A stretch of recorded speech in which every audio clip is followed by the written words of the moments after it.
Namaskar and Jai Hind from Bharat, that is India.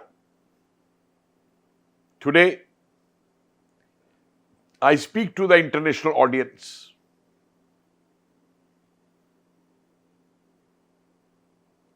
Proving the fake propaganda, the lies that are carried out against Bharat by the rogue state of Pakistan, which is not only a breeding ground, but a manufacturing factory of terrorism, where they are trained, financed, and then exported world over. World over, you arrest any terrorist and you will find the links to Pakistan. And this rogue state does it with all the support of ISI, its military intelligence, and the puppet so-called democratic government which they have established there. It's a very safe place for all terrorists. Look at the terrorists declared by UN. Where they are sheltered? Pakistan. Where was Bin Laden found? Pakistan. How many terrorist organizations are there in Pakistan? Now no one knows. Too many. And each of the terrorist head is shielded by the military intelligence and the military regime over there. Though they can't feed their people. Let them not feed. It is their headache. It's not my headache. They move around with a begging ball, katora in Hindi, my language, the size of which is becoming bigger and bigger and bigger every day.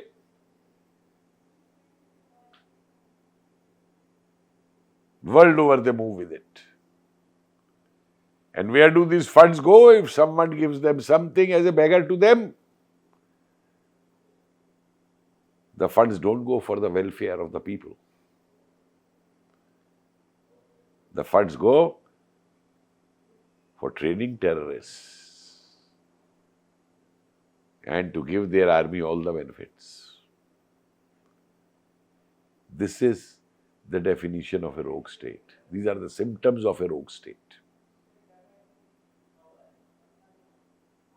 World over. Don't forget how Karima Baloch, the freedom fighter of Balochistan, was murdered in Canada. Don't forget that. How they killed the Balochs in Pakistan. On the one hand, they talk of Islamic unity. They are talking of a NATO-type organization of Islamic countries. Where was Pakistan when in 1970 it butchered the Muslims in Bangladesh? Yahya Khan wanted to change the race of Bangladeshi Muslims, rape women. That's what he had said. Oh yes, now they have changed it. Because the fanatics are now ruling Bangladesh. Brutes. But the world tolerates it. Why? They're not spared anyone. What Pakistan does to its minorities? They shout about India. They shout about Bharat. How many minorities are left there? And tell me a month which goes without the raping of minority girls, where they are not abducted, where they are not forcibly converted.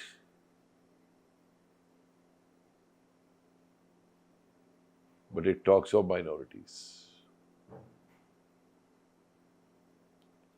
And this is done in a very planned way.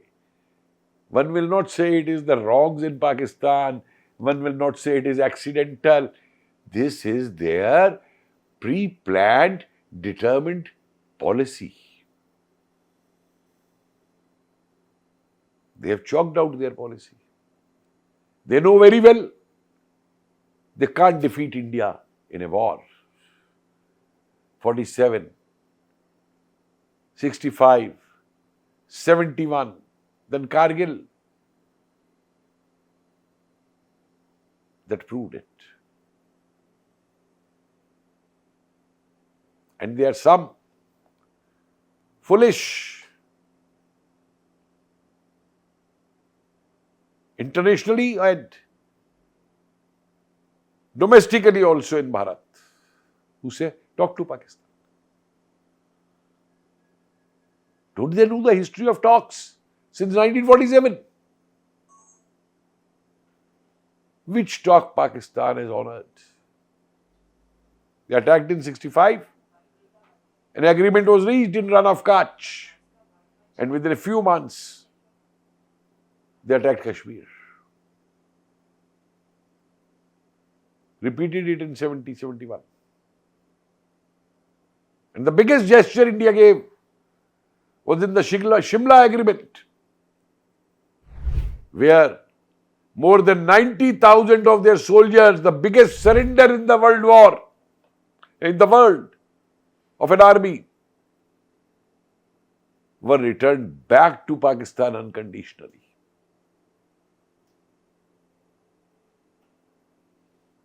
What do we get? You come a little further. Our Prime Minister Atal Bihari Vajpayee took a bus to Lahore, started the bus service between Lahore and Delhi to establish good relations, to mark peace. What did we get in return? A war in the Kargil, an attack in the Kargil. You pick up 2008, that was Congress regime in India. Our whole delegation was in Pakistan, sitting on tables, negotiating. And one day they were sent for a sightseeing trip. And that day, the Pakistani terrorist Kasab with his colleagues attacked Bombay, Mumbai, where this terrorist raid was carried out and so many people died over there. This is what he got in return for talks. Our Prime Minister Modi took the initiative, unscheduled, broke the protocols, went for a wedding in the house of their Prime Minister, Sharif, to establish peace and good relations.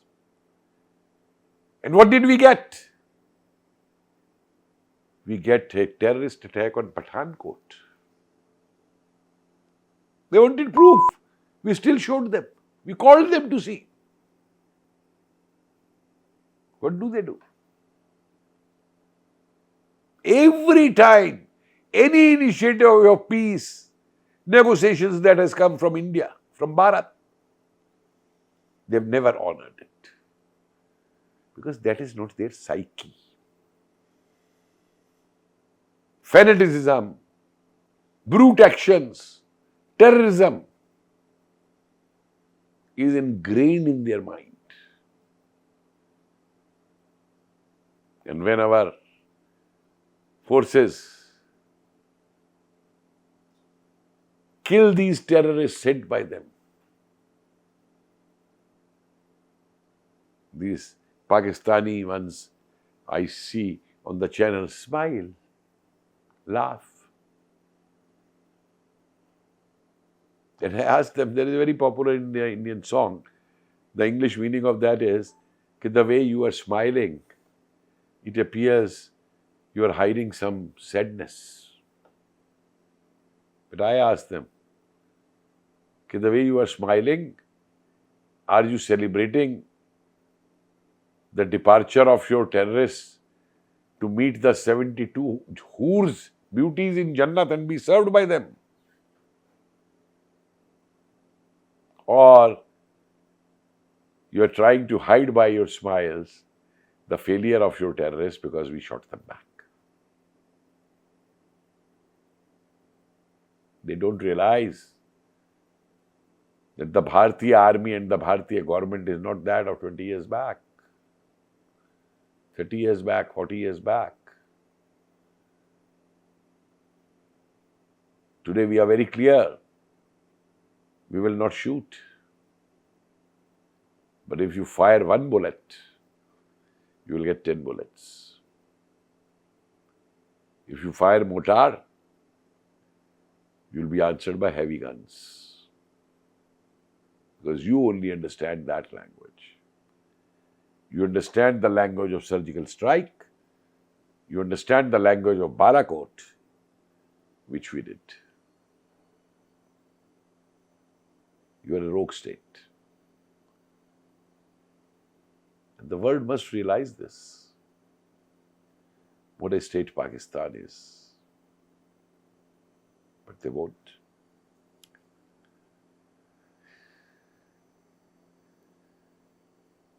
What is the solution? Internationally, it has been recognized now that Kashmir is a part of Bharat. Historically, culturally, traditionally.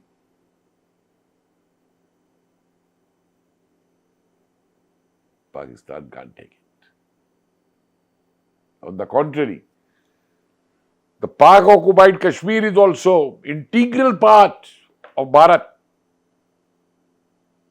And we'll have it back sooner or later. We won't leave them there. But Pakistan thinks they have an atom bomb, the most foolish hoax. You know, it's laughable. Their minister says, we have atom bombs of 250 grams, half a kg. Use them by whom you want to use. You can't survive, I tell you. What are you for us, Pakistan? You're just like a border province. We can always reach you anywhere. And we can always pull our reserves.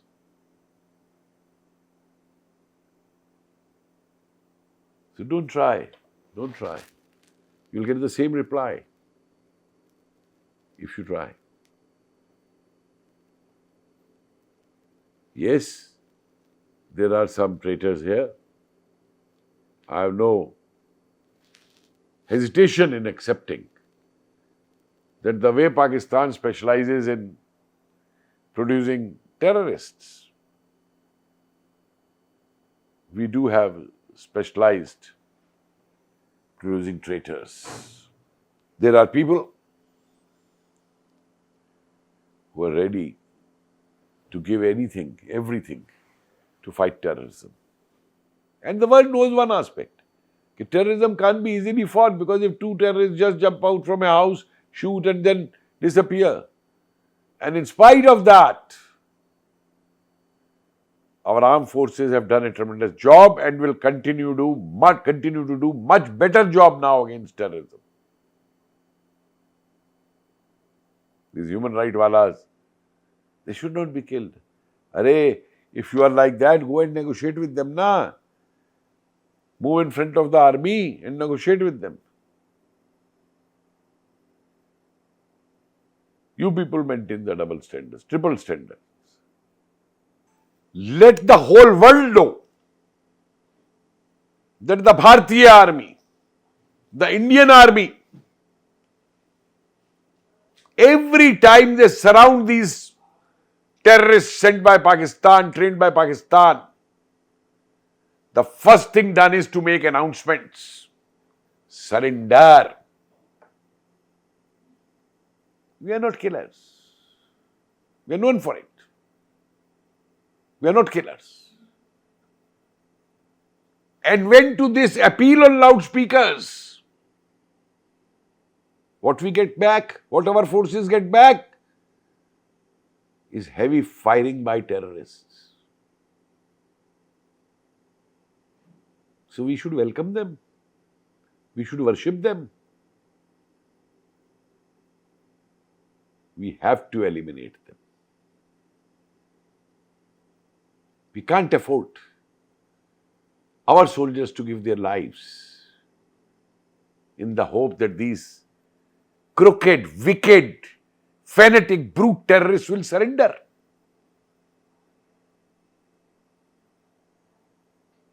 A very interesting thing going on social media after yesterday, 2 days back's incident, that when these terrorists were asked to surrender, they didn't surrender. They fired heavily on Indian forces. And then the house from where they were firing was blown. And some of the rascal leaders in India saying the house should not have been blown. They should have asked them to come out. And so are these so-called liberals speaking on social media. Has any of these liberals faced the bullets of terrorists? Or any of their family members faced the bullets of terrorists? These liberals and anarchists are such that they made the daughter of a Bharatiya army officer once say, "My father was not killed by Pakistani army. My father was killed in war," as if the war was going with some aliens and they killed. It was the Pakistani army which had attacked. But this stupid psyche, I want to ask world over one question, and particularly to the Islamic scholars, so-called Islamic scholars, if they can answer my question. My knowledge is very limited. I'd like them to enhance my knowledge. Let them name a single country in the world,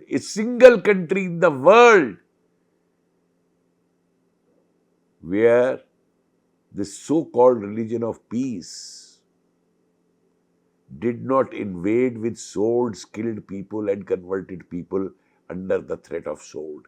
Let them name me one such country in the world. Let them name me one single country in the world where the invaders of this peaceful religion did not destroy the places of worship of another religion. Any religion, whether it was Yazdis, whether it was Christians, whether it was Hindus, whether it was Sikhs, let them say it.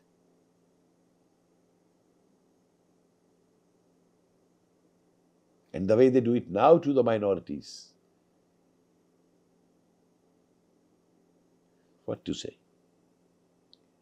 And you see, in India, in Bharat, Tulsidas had written a very interesting couplet in which he had said that the wicked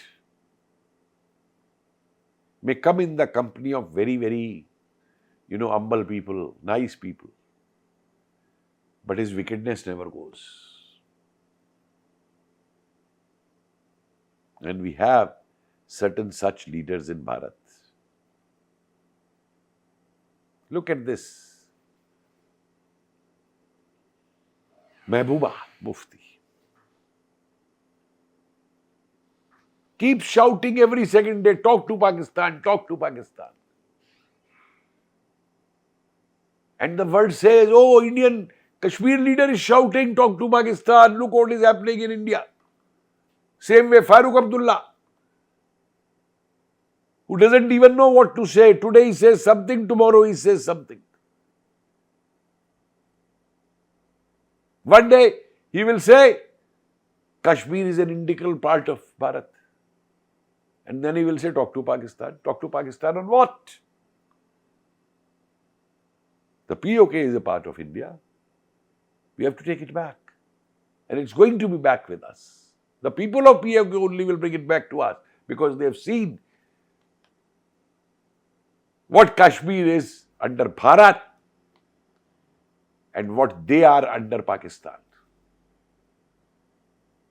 The statistics is there, one can look at different sides.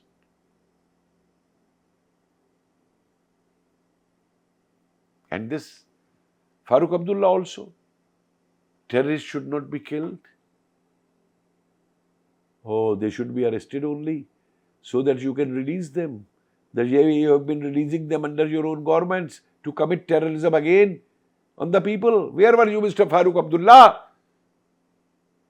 When the Kashmiri Hindu Pandits were killed, massacred and thrown out of Kashmir from 1989 onwards, where were you?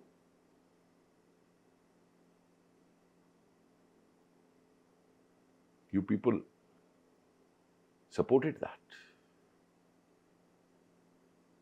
Where was the international press at that time? Where was New York Times? Where was BBC?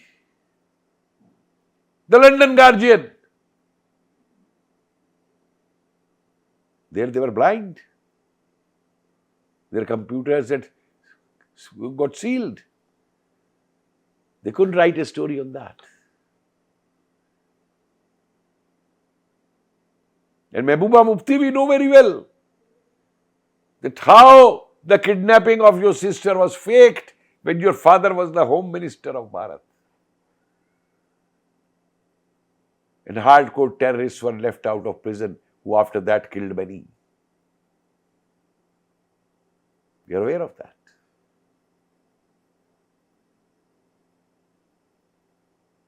Talk to Pakistan. Whom should we talk to? Tell us. ISI? The military of Pakistan? The puppet democratic government of Pakistan? Or the different terror organizations which are sheltered, nourished and pampered and armed by Pakistan? Even the ones declared terrorist organizations internationally. Why is the international press silent on that? Tell me another rogue state in the world.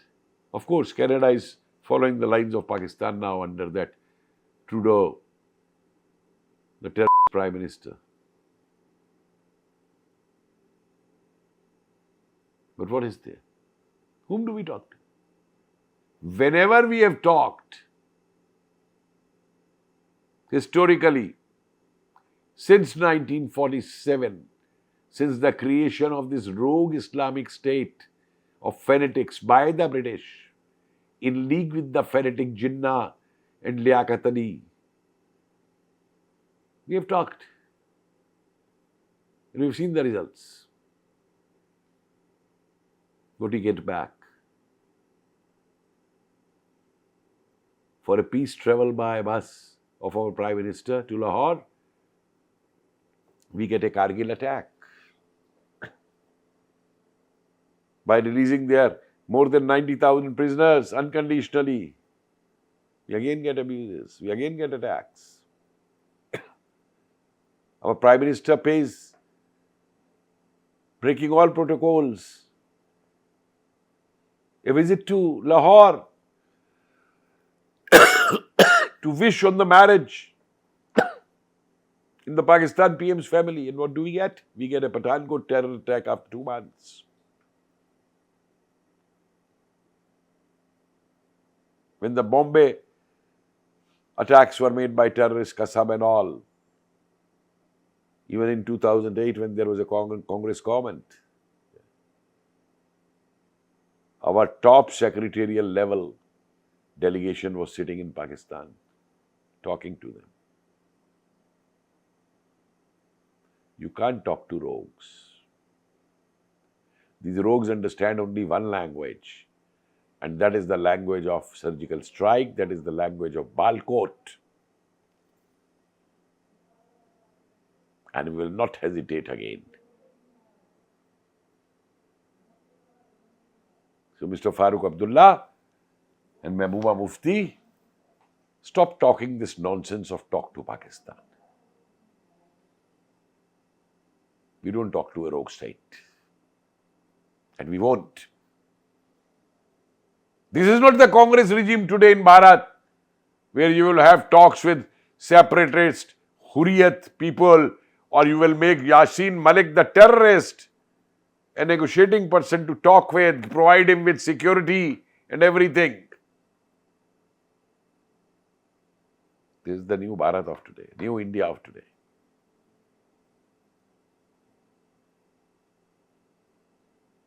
Gone are the days where we would say and preach, give the other cheek if someone slaps you.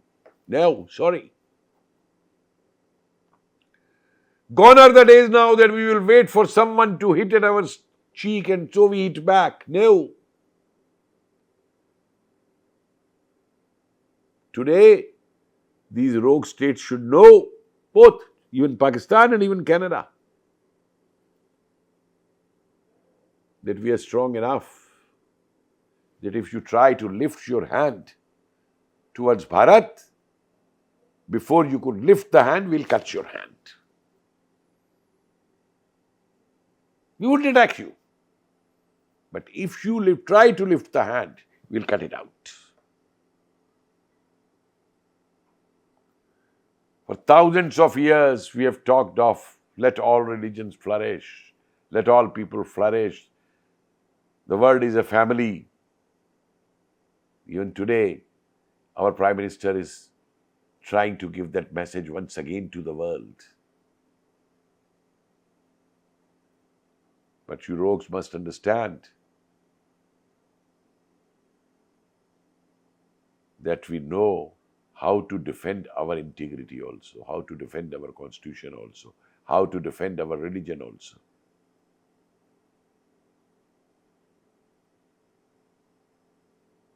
What is happening in Bangladesh today is not seen by these people, by the international press.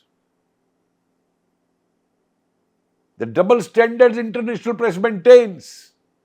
On the one hand talks about terrorism against terrorism, and on the other hand highlights Trudeau sheltering terrorists. Pannu the terrorist getting all protection in America. I hope that things will change now, because now the anarchist Biden is no more there. Kamala Harris is no more there. The patriots in America have come up. And they know what these threats are.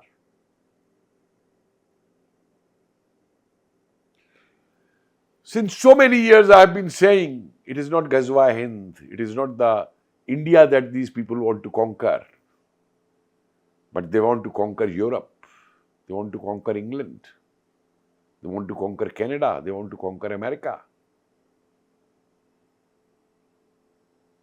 And it is for you Western powers now to realize the benefits you give them. You took their refugees, knowing fully well that no Islamic state has taken any refugees. Tell me how many refugees Saudi Arabia has taken, or Iran has taken, or Pakistan has taken from these countries, Palestine and all. But you took them. Very large-hearted you were. And what they demand from you now? Shariat, their laws. Now you are waking up in Europe. Well, I hope it's still not too late. And if you want London not to become Londistan, if England not to become Englandistan or UKistan, or Germany to become Germistan, or France and so on, then you have to give your, love for cheap labor and the so-called human rights thing. Human rights are meant for humans, not for devils. Not for brutes. What do they do there? In your countries only, in Europe. They use all the liberties of your constitution to further their own mission. And what is their mission? Getting Shariat in Europe, making Europe to an Islamic state. That's what they try in India, try in Bharat.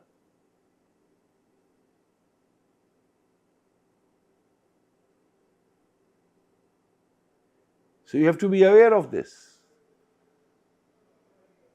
You have to stop taking these politicians who, for their own sake,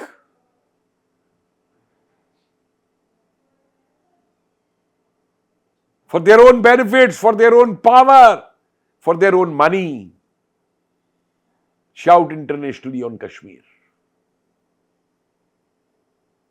and shout of talking to Pakistan and shout of not killing the terrorists.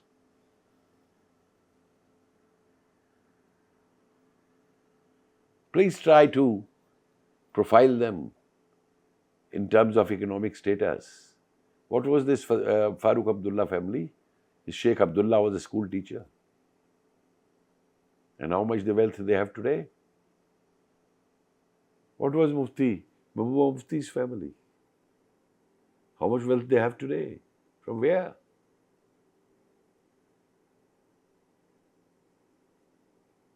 This will not help. And Pakistan, well, it's dying its own natural death, selling donkeys. That is their status now. But both internationally, you have to stop giving this partisan attitude. You have to look at terrorism as terrorism. There cannot be a good terrorism or bad terrorism. There's nothing like that. Terrorism is terrorism.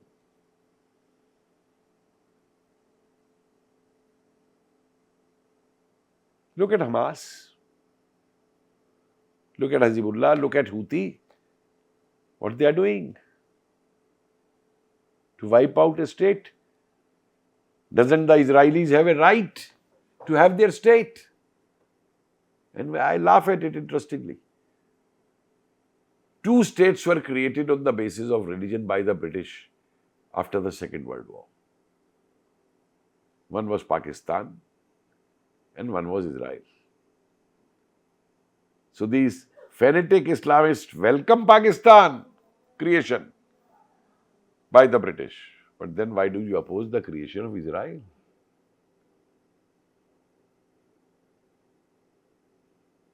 So, I feel that the international press, media also, if they are honest to their claims of being democratic and honest reporting and true reporting and whatnot, then should look at the darker sides of things also in Pakistan, what Pakistan is doing, and how India is tolerating. I'm using the word tolerating. It is after great toleration that we retaliate. And let them know we are going to retaliate very strong. Mr. Trudeau, you also must know that our retaliations will be very strong against you also.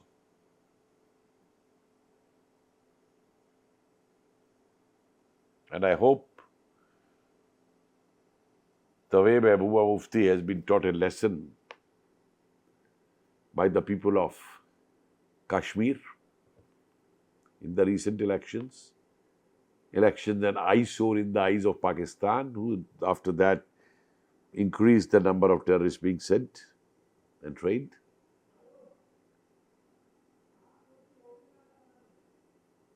A similar fate will await all those political parties who talk of Pakistan or who talk the language of Muftis or Abdullahs.